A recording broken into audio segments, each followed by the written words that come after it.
In this video, we will learn how to divide the number 280 by 2 using the long division method.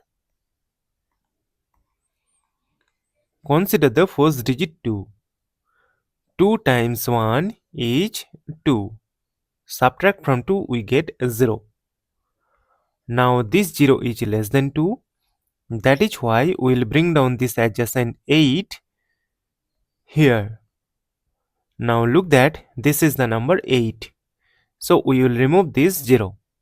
And we know that 2 times 4 is 8.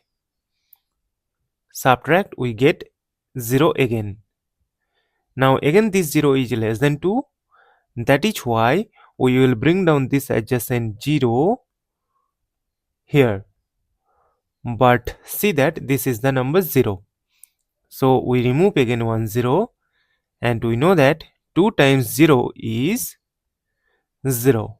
Subtract we get 0. As we have got the number 0 and we have no number to bring down here, so we will stop.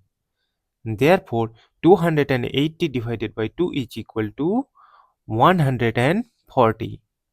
And this is our final answer. Thank you for watching. Please like, share and comment on the video. Also do subscribe the channel.